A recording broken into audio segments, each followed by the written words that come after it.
خواتین و حضرات کی خدمت میں اسٹاک ہوم سویڈن سے عارف کسانہ کا اسلام پہنچے۔ سویڈن کی گورنمنٹ جو ہے انہوں نے پارلیمنٹ میں ایک تجویز پیش کی ہے کہ ایک قانون بنایا جائے جس کے تحت غیر ملکی لوگ اگر ان کو سویڈن میں جیل کی سزا ہو جائے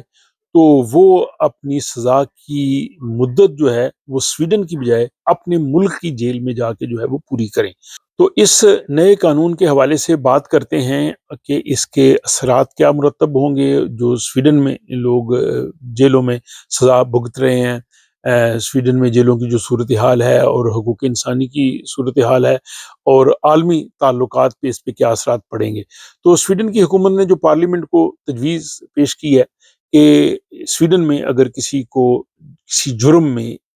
قید کی سزا ہو جائے اور وہ سویڈن کی جیل میں ہو تو وہ بہتر ہے کہ اپنے ملک میں چلا جائے۔ اس وقت قانون یہ ہے کہ جو قیدی ہیں وہ ان کو ان کی رضامندی سے اور وہ خود درخواست دیں تو تب ان کو بھجوایا جا سکتا ہے، لیکن نئے قانون کے تحت قیدیوں کی رضامندی کے بغیر بھی ان کو یہاں سے بھجوایا جائے، اور اس کا مقصد حکومت یہ چاہتی ہے کہ یہاں پہ جیلوں میں جو ہے وہ پریشر کم ہو کیونکہ ان کے پاس جگہ کم ہے، اور دوسرا جو لوگوں کی ٹیکس کا پیسہ ان قیدیوں کی جو ہے وہ اخراجات پہ آتا ہے اس کو بچایا جا سکے اور بچت کی جا سکے، تو وہ لوگ جو ہیں وہ اپنے ملکوں میں جا کے اپنی سزا جو ہے وہ پوری کریں۔ تو اس میں ایسے قیدی جن کو ساتھ ڈیپورٹیشن کے بھی آرڈر ہو چکے ہوں، یعنی سزا پوری کرنے کے بعد ان کو ملک بدر کرنا ہے، تو پہلے مرحلے پہ تو وہ چاہیں گے کہ ان کو سزا کے ساتھ ہی ملک بدر کر دی جائے اور باقی سزا وہ اپنے ملک میں جا کے پوری کریں۔ تو ابھی تو یہ اس لیے پاسبل ہے کہ جن ملکوں کے ساتھ معاہدہ ہو، یعنی یورپی یونین اور جو نارڈک ممالک ہیں ان کے تو آپس میں معاہدے ہیں، لیکن جو یورپ سے باہر ممالک ہیں اور سب کے ساتھ ایسے معاہدہ نہیں ہے، تو وہاں یہ صورتحال جو ہے وہ ہو سکتی ہے۔ اب اس میں بہت سے چیلنجز بھی درپیش ہیں کیونکہ بعض ملکوں کے ساتھ ایسے معاہدے نہیں ہیں کہ سویڈن کی حکومت وہاں ان کو بھجوا سکے، پھر ان ملکوں کے جیلوں کے حالات ایسے اچھے نہیں ہیں، حقوق انسانی کی تنظیموں نے ان پہ خاصی تنقید کی ہوئی ہے، تو اگر کسی ملک کے حالات ٹھیک نہیں، وہاں پہ قیدیوں کے ساتھ اچھا سلوک نہیں ہوتا، وہاں پہ جیل میں جو لوگ ہیں ان کے ساتھ جو ہے وہ برتاؤ ٹھیک نہیں ہے، تو ایسے ملک کی جیل میں قیدیوں کو جب بھجوایا جائے گا تو اس پہ بہت سوال کھڑے ہوں گے، اور حقوق انسانی کی تنظیمیں بھی اس پہ جو ہے وہ بہت سوالات کریں گی۔ اور پھر اس میں ایک اور حکومت کی تجویز یہ ہے کہ جن لوگوں کی ڈول نیشنلٹی ہو،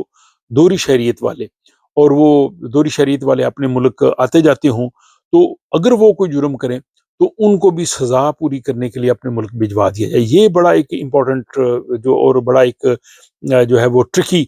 قسم کا معاملہ ہے کہ ڈول نیشنل جو ہے وہ سویڈش نیشنل بھی ہے، لیکن اس کے پاس اپنے ملک کی جہاں سے آیا ہے اس کی نیشنلٹی ہے، تو اس نے جو جرم کیا ہے تو اس کو اس کا مطلب یہ ہے کہ سویڈن سے اس کے ملک بھجوا دیا جائے۔ تو اس پہ بھی جو ہے وہ کافی جو ہے وہ تحفظات اور اس پہ کافی جو ہے وہ بات ہوگی۔ تو جیسا کہ میں نے شروع میں کہا کہ جو یورپی یونین کے ممالک ہیں اور جو نارڈک ممالک ہیں ان کے تو آپس میں معاہدے ہیں، ان میں تو اگر کسی ملک کا شہری یہاں پہ سویڈن میں جرم کرتا ہے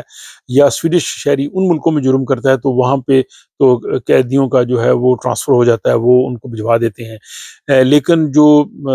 یورپ کے باہر سے ممالک ہیں، ایشیائی اور افریقی ممالک، ان کے ساتھ معاہدے نہیں ہیں اور وہاں پہ جیلوں کی صورتحال ٹھیک نہیں ہے، یا پھر قیدی اگر نہیں جانا چاہتا یا جیسے کہ ڈول نیشنلز ہیں، تو یہ ایک بہت بڑا جو ہے وہ پیچیدہ معاملہ جو ہے وہ ہو جائے گا۔ اور حکومت کی کوشش یہ ہے کہ یہاں سے جو غیر ملکی لوگ ہیں اگر ان کو سزا ہو اور ان کو سزا کے بعد ظاہر یہاں سے ملک بدر کرنا ہے تو ان کو پہلے ہی ملک بدر کر دیا جائے، اور دوسرا اپنے جو ہے ایکسپینسز جو ہیں وہ کم کیے جائیں، اور لوگوں کا جو ٹیکس کا پیسہ ان قیدیوں پہ خرچ ہوتا ہے جنہوں نے جرم کیا ہے، جو غیر ملکی ہیں اور جو سویڈش نہیں ہیں اور بعد میں بھی انہوں نے سویڈن میں نہیں رہنا، تو ان پہ پیسہ کیوں خرچ کیا جائے۔ تو اس حوالے سے ناظرین آپ بتائیے کہ آپ کی رائے میں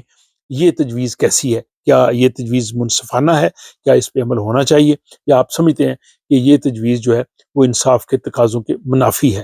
آپ کی رائے کا انتظار رہے گا۔ اپنا خیال رکھیے گا۔ ملاقات ہوتی ہے اگلے ولاگ میں۔